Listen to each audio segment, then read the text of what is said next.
Welcome back to the program. We now welcome our mayor, Billy Keyserling, back to this show. Billy, thanks for being here. Hey, Kevin, how you doing? Doing well, Billy. Billy, I want to start with this one. You always do well, man. I try. You know, you're here. I have to show up. I got to do the real thing.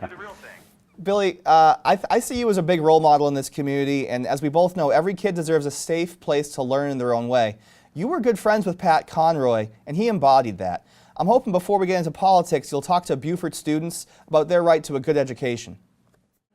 Well, you know, there's no doubt that they have a right to a good education. There's no right that the taxpayers are funding that education. But the whole gun thing and safety thing has become a distraction. You know, how is the teacher going to teach in fear that someone may crash into the classroom? Or how is the student going to be focused if another student, even though perhaps as a joke, is texting that he's going to shoot everybody or someone's going to shoot everybody?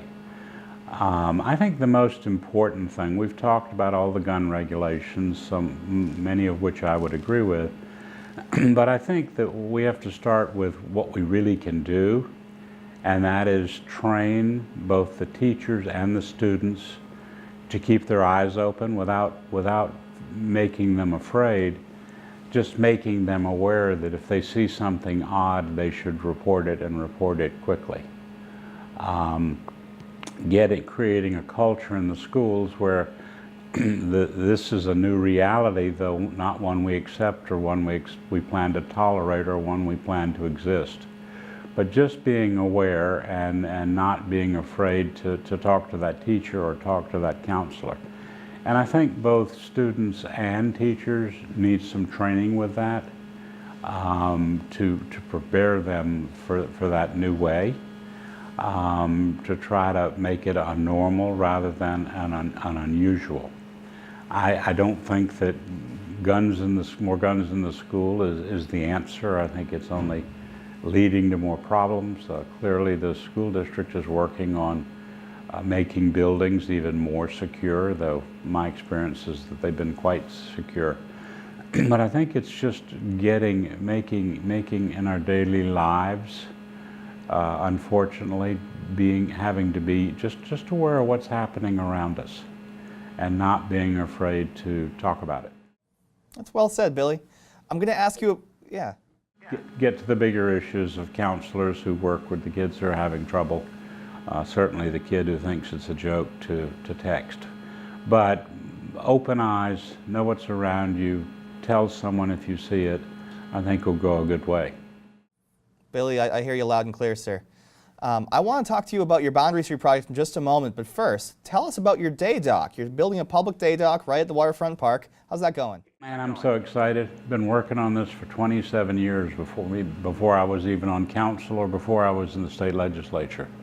There were a lot of people concerned, and I respect their concern about what it would do to the view from the waterfront park. But on the other hand, when the park was built, there were ways to tie boats up against that wall, but the walls become so filled with barnacles, the ladders that were built, the rub rails that were built to protect the boat and protect the people, did not survive the weather and the storms and everything.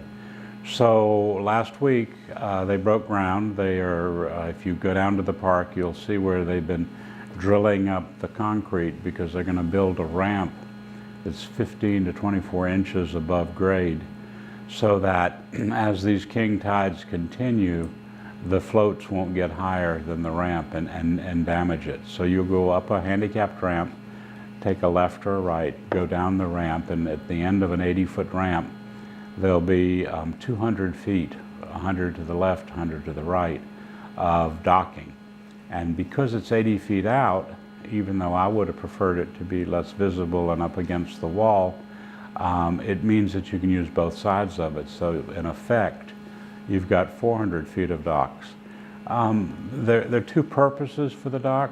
The first is, and to me primary, is for locals and people from Hilton Head or Edisto or Charleston or Dautaw or Rebo Road being able to come downtown, park their boats for the couple of hours, and shop, dine, show their friends around or what have you.